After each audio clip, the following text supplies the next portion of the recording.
তো বিচ্ছু টিমের পক্ষ থেকে সকল ভারত প্রবাসীকে জানাই সালাম, আসসালামু আলাইকুম। বিচ্ছু টিমের অল কলেজে পাঁচজনকে জানাই সালাম, আসসালামু আলাইকুম। আমাদের সিও ইব্রাহিম ভাই তোমারে জানাই আসসালামু আলাইকুম। তো সবাই কেমন আছো? আশা করি সবাই অনেকটাই আলহামদুলিল্লাহ ভালো আছো। তো প্রিয় ভারত প্রবাসী, আমাদের বিচ্ছু টিম এই রমজানের ওসিলায় এখন অফ আছে টিম। তো এই টিম আবার ঈদের পর ব্যাক করব।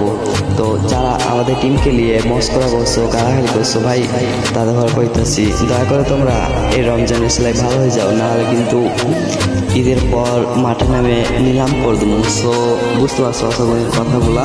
তো সবাই ভালো হয়ে যাও, ঠিক আছে? আর বেশি বাড়াবাড়ি করো না, তাহলে কিন্তু রমজানের পর আবার আসবো, ঠিক আছে? সমস্যা নাই, ঈদের পর বক্স আবার রানিং, ঠিক আছে? সো আল্লাহ হাফেজ, ভালো থেকে তোমরা।